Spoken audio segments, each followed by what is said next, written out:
அடுத்து என்னன்னு கேட்டா தக்பீர் கட்டுற விஷயத்தை சொன்னாங்க. நான் நெஞ்சில தான் தக்பீர் கட்டணும். தொழுகையை பொறுத்த வரைக்கும் தக்பீர் கட்டுறது சில பேர் இப்படி தொப்புளை கீழே இப்படி கட்டுவாங்க. அது மார்க்கத்தில் அனுமதி கிடையாது, ஆதாரம் கிடையாது. பலவீனமான ஒரு ஹதீஸ் இருக்குது, அலி ரலியல்லாஹு அன்ஹு சொன்னதாக ஹதீஸ் வருது. அந்த ஹதீஸ் நூல்லையே எழுதிட்டாங்க இது சரியான செய்தி இல்ல. அபூதாவூதுல ஹதீஸை பதிவு பண்ணிவிட்டு இது சரியான நம்பகமான ஆட்கள் மூலமாக அறிவிக்கப்பட்ட ஹதீஸ் இல்ல அப்படின்னு சொல்லி ரிஜெக்ட் பண்ணிடுறாங்க. ஆனால் இன்னும் சில பேர் என்ன செய்வாங்க, ஷாஃபி மதுஹப், இது ஹனபி இப்படி கட்டுவாங்க. ஷாஃபி என்ன பண்ணுவாங்கன்னா இப்படி கட்டிக்கிடுவாங்க. இங்க இடது இதயம் இருக்கலாம், இதயத்தை அமுக்குறாங்களா அப்படி. அத மனுஷனுக்கு இடது பக்கம் இதயம் இருக்கிறதுனால அல்லாஹ் அக்பர் என்ன செய்வாங்க, இப்படி கையை கட்டுவாங்களா 7 பேரை தள்ளி விட்டுருவாங்க சப்புல. பக்கத்துல நெருங்கி நெருங்கி நிக்கணும் மார்க்கத்துல. இப்படி நின்றா எப்படி நிக்கிறது, இப்படி நின்றா நெருங்கி நிற்பான், இப்படி கையை நீட்டிக்கிட்டா இங்கனக்குள்ள ஒரு ஆள் நிக்கலாம். இந்த சாபிக்காரன் நிக்கிற இடத்துல கையை நீட்டுறான அந்த இடத்துல இன்னொரு ஆள் சொருவிக்கு நிக்கலாம். அப்ப இந்த மாதிரி 2 இடத்த இருக்கிறாங்க. இப்படி செய்யற ஒரு நிலைமை என்ன செய்யறோம் பாக்குறோம்.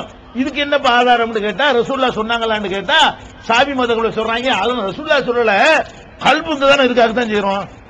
இவங்களா இஷ்டத்துக்கு முடிவு எடுக்கிறது. அப்ப ரசூலுல்லாஹ் தொழுது காட்டலையா? அப்ப 23 வருஷம் ரசூலுல்லாஹ் தொழுவே இல்லையா? அப்படியே ரசூலுல்லாஹ் எப்படி தொழுதாங்கன்னு சொல்றான்னு கேட்டா கல்பு இங்கதான் இருக்குங்கிறான். அப்ப கல்பை விட மூலதனம் நமக்கு இப்படி கட்டப்ப கல்பை விட எது முக்கியமானது? மனசுக்கு மூலதனம் முக்கியமானது. கல்புல ஒண்ணுமே கிடையாது. அந்த காலத்துல கல்புண்டாங்க. கல்புலையா நினைக்கிறோம், கல்பா கவலைப்படுது. இப்ப எல்லாம் மூளைன்னு ஒத்துக்கிட்டான். கல்புடைய வேலை என்ன? பம்பிங் மட்டும்தான். ரத்தத்தை பம்ப் பண்ற வேலையை தவிர வேற ஒரு வேலை அங்க நடக்கல. நம்ம கவலைப்படுறோமே அது இங்கதான் நடக்குது. நம்ம சிரிக்கிறோமே அது இங்கதான் நடக்குது. உன் மனசுல நான் வச்சிருக்கிறோங்க இங்க ஒண்ணு வைக்கல, இங்கதான் வைக்கிறோம். எல்லாமே இங்கதான் இருக்கு, மண்டையில மூளையில தான் இருக்குது.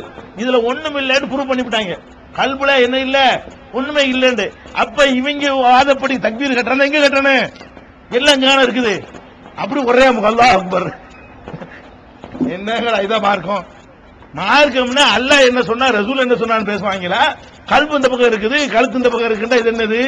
இது ஒரு லாஜிக் கிடையாது. அப்ப ரசூலுல்லாஹ் எப்படி சொல்றாங்க?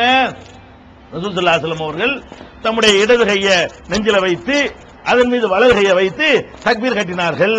இதுக்கு ஹதீஸ்ல ஆதாரம் இருக்குது. இந்த கையை வைக்கிறதுல கூட இப்படி வைக்கலாம், இங்க இந்த வலது கையை இங்கே வைக்கலாம், இப்படி வைக்கலாம், இப்படி வைக்கலாம். இந்த கைக்குள்ள எங்க வேணாலும் வைக்கலாம். இப்படி வைக்கிறதாக புகார்ல ஹதீஸ் இருக்கு. இப்படி வைத்துக் கொண்டார்கள். இப்படி வச்சால் நெஞ்சில தான் கை இருக்கும். நான் இப்படி கட்டிக்கிட்டு இருந்தேன், சில பேர் இப்படி கட்டினாங்க தான் அவர் கேட்கிறாரு.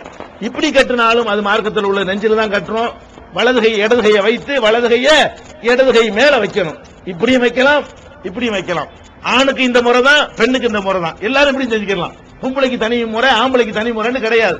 இந்த அடிப்படையில் அந்த மாதிரி செய்யறோம். இது கரெக்ட் தான். இப்படி சில பேர் செய்திருந்தாலும் அதுவும் சுன்னத்து தான். இப்படி நான் செய்தால் அதுவும் சுன்னத்து தான். அந்த மக்கள் தொழுதும் நான் தொழுதும் கரெக்ட் தான். அதுல கேள்விக்கு இடம் இல்லை. ரெண்டுக்கு ரசூலுல்லாஹ் செஞ்சு காட்டியிருக்கிறாங்க.